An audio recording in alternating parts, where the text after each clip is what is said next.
ಎಲ್ಲಾ ಹಾನಿಯಿಂದ ಕೂದಲನ್ನು ರಕ್ಷಿಸುತ್ತೆ. ಬರೀ Amrit noni reach root premium hair oil. Revanna ಅವರ ಬಂಧನವನ್ನ ಖಂಡಿಸಿ ಒಂದ್ ಕಡೆ ಡಿ.ಕೆ. ಶಿವಕುಮಾರ್ ಅವರನ್ನ ರಾಜೀನಾಮೆ ಕೊಡಿಸಬೇಕು ಅಂತ ಹೇಳಿ ಈಗಾಗಲೇ ಜೆಡಿಎಸ್ ಪ್ರೊಟೆಸ್ಟ್ ಮಾಡ್ತಾ ಇದೆ. ನನ್ನ ಜೊತೆಗೆ ಮಾಜಿ ಸಚಿವರು, ಮಾಜಿ ಶಾಸಕರು, ಮಾಜಿ ರಾಜ್ಯಾಧ್ಯಕ್ಷರಾದಂತ ಎಚ್.ಕೆ. ಕುಮಾರಸ್ವಾಮಿ ಅವರ ಜೊತೆಗಿದ್ದಾರೆ. ಅವ್ರ ಜೊತೆ ಮಾತಾಡ್ತೀನಿ. ಸರ್, ಇವು ಪ್ರತಿಭಟನೆ ಮಾಡಿದ್ರಿ, ಹ್ಯಾಕ್ ಪ್ರತಿಭಟನೆ ಮಾಡಿದ್ರಿ? ನಿಮ್ಮ ಪ್ರತಿಭಟನೆ ಉದ್ದೇಶ ಏನು ಸರ್? ಸರ್, ನಾವು ಪಕ್ಷದ ವತಿಯಿಂದ ಇವತ್ತು ಮಾಡಿದಂಥ ಪ್ರತಿಭಟನೆ ಎರಡು ಉದ್ದೇಶಕ್ಕಾಗಿ. ಒಂದು, ಯಾವುದೇ ಸಾಕ್ಷಿ ಆಧಾರಗಳು ಇಲ್ಲದಿದ್ದರೂ ಕೂಡ ರಾಜಕೀಯ ಪ್ರೇರಿತವಾಗಿ ಅಲ್ಲಿ ಎಚ್.ಡಿ. ರೇವಣ್ಣವ್ರನ್ನ ಬಂಧಿಸಿರೋದನ್ನು ನಮ್ಮ ಪಕ್ಷ ವಿರೋಧ ಮಾಡ್ತದೆ, ಖಂಡಿಸ್ತಾ ಇದೆ.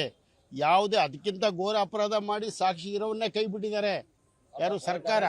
ಆದ್ದರಿಂದ ಅವರನ್ನು ಆದಷ್ಟು ಬೇಗ ಅವ್ರನ್ನ ಕಸ್ಟಡಿಯಿಂದ ಬಿಟ್ಟು ಅವ್ರಿಗೆ ಜಾಮೀನು ಕೊಡಬೇಕು, ರೇವಣ್ಣರು ಹೊರಬರಬೇಕು. ಅದು ಒಂದು. ಎರಡನೇದಾಗಿ, ನಿನ್ನೆಯಿಂದ ಈ ಪ್ರಕರಣ ಹೊಸ ತಿರುವು ಪಡೆದುಕೊಂಡಿದೆ. ಯಾವಾಗ ಅಂದರೆ, ಒಬ್ಬ ಖ್ಯಾತ ವಕೀಲ, ಅವರೇನು ಲೇಮೇನಲ್ಲ, ಎಲ್ಲ ಸಾಮಾನ್ಯ ಮನುಷ್ಯ ಅಲ್ಲ, ಅವರು ಆಡಿಯೋ ಇಟ್ಕೊಂಡು ವಿಡಿಯೋ ಇಟ್ಕೊಂಡು ಇದರ ಹಿನ್ನೆಲೆಯಲ್ಲಿ ಮಹಾನಾಯಕ ಡಿ.ಕೆ. ಶಿವಕುಮಾರ್ ಇದ್ದಾರೆ ಅನ್ನೋದನ್ನ ನೇರವಾಗಿ ಆರೋಪ ಮಾಡಿದ್ದಾರೆ. SIT ಏನು ಮಾಡ್ತಿದ್ದಾರೆ? ಮೊದಲನೇ ಸರಿ ಕರೆದ್ರು, ಕಳಿಸಿದ್ರು. ಇದು ಹೇಳಿದ ಮೇಲೆ ಎರಡನೇ ಸರಿ ಕರೆಸ್ಲಿ, ವಾಸ್ತವಿಕತೆ ಏನು ಅಂತ ಕೇಳುವಾಗ ಮೊನ್ನೆ ಸಿದ್ದರಾಮಯ್ಯರು ಏನು ಮಾಡಬೇಕು? ಆರೋಪಿಯನ್ನು ಸಂಪುಟದಲ್ಲಿ ಇಟ್ಟುಕೊಂಡು ಅವರನ್ನು ಸಾಕ್ಷಿ ತೊಗೊಳಕ್ಕಾಗಲ್ಲ, ಅವ್ರನ್ನ ಕೈ ಬಿಡಬೇಕು, ಅವ್ರನ್ನ ಬಿಟ್ಟು ತನಿಖೆನ ಮುಂದುವರಿಸಬೇಕು. ಆದರೆ ಈ SIT ತನಿಖೆಯಲ್ಲಿ ನಮಗಂತೂ ಈಗ ಅನುಮಾನಗಳು ಪ್ರಾರಂಭ ಆಗಿದ್ದಾವೆ. ಅದಕ್ಕೆ ದಯಮಾಡಿ ಸ್ವಾಮಿ, ನಿಮ್ಮ ರಾಜ್ಯ ಸರ್ಕಾರ ತನಿಖೆ ಬೇಡ, ಕೇಂದ್ರ ಸರ್ಕಾರದ ತನಿಖೆ ಆಗಬೇಕು. ಅದಕ್ಕೆ ನಿಮ್ಮ ಶಿಫಾರಸು ಅನಿವಾರ್ಯ ಆಗಿದೆ ಕಾನೂನಿನಲ್ಲಿ.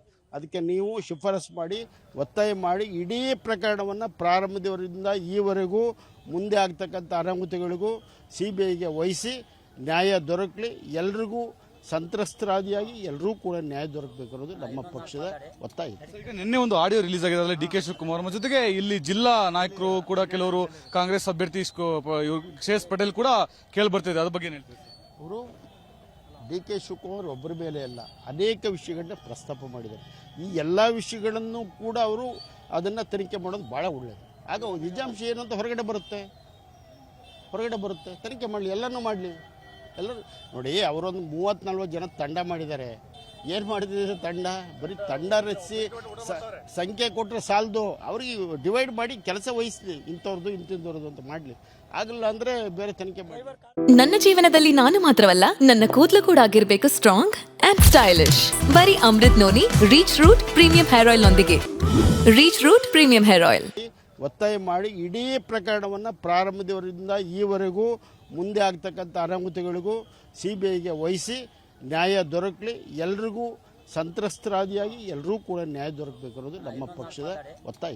ಈಗ ನಿನ್ನೆ ಒಂದು ಆಡಿಯೋ ರಿಲೀಸ್ ಆಗಿದೆ ಡಿ.ಕೆ. ಶಿವಕುಮಾರ್ ಜೊತೆಗೆ ಇಲ್ಲಿ ಜಿಲ್ಲಾ ನಾಯಕರು ಕೂಡ, ಕೆಲವರು ಕಾಂಗ್ರೆಸ್ ಅಭ್ಯರ್ಥಿ ಶ್ರೇಯಸ್ ಪಟೇಲ್ ಕೂಡ ಕೇಳಿ ಬರ್ತಿದೆ. ಅದ್ರ ಬಗ್ಗೆ ಹೇಳ್ತಾರೆ ಅವರು. ಡಿ.ಕೆ. ಶಿವಕುಮಾರ್ ಒಬ್ಬರ ಮೇಲೆ ಅಲ್ಲ, ಅನೇಕ ವಿಷಯಗಳನ್ನ ಪ್ರಸ್ತಾಪ ಮಾಡಿದ್ದಾರೆ. ಈ ಎಲ್ಲ ವಿಷಯಗಳನ್ನು ಕೂಡ ಅವರು ಅದನ್ನು ತನಿಖೆ ಮಾಡೋದು ಭಾಳ ಒಳ್ಳೆಯದು. ಆಗ ನಿಜಾಂಶ ಏನು ಅಂತ ಹೊರಗಡೆ ಬರುತ್ತೆ, ತನಿಖೆ ಮಾಡಲಿ, ಎಲ್ಲನೂ ಮಾಡಲಿ. ಎಲ್ಲರೂ ನೋಡಿ, ಅವರೊಂದು 30-40 ಜನ ತಂಡ ಮಾಡಿದ್ದಾರೆ. ಏನು ಮಾಡಿದ್ರೆ ತಂಡ? ಬರೀ ತಂಡ ರಚಿಸಿ ಸಂಖ್ಯೆ ಕೊಟ್ಟರೆ ಸಾಲದು, ಅವ್ರಿಗೆ ಡಿವೈಡ್ ಮಾಡಿ ಕೆಲಸ ವಹಿಸಲಿ, ಇಂಥವ್ರದ್ದು ಅಂತ ಮಾಡಲಿ. ಆಗಲ್ಲ ಅಂದರೆ ಬೇರೆ ತನಿಖೆ ಮಾಡಿ. ಅನುಕ್ಷಣದ ಸುದ್ದಿಗಳಿಗಾಗಿ ವಿಸ್ತಾರ ನ್ಯೂಸ್ ಯೂಟ್ಯೂಬ್ ಚಾನೆಲ್ ಸಬ್ಸ್ಕ್ರೈಬ್ ಮಾಡಿ. ಹೊಸ ಸುದ್ದಿಗಳ ನೋಟಿಫಿಕೇಶನ್ಗಾಗಿ ಬೆಲ್ ಐಕಾನ್ ಕ್ಲಿಕ್ ಮಾಡಿ.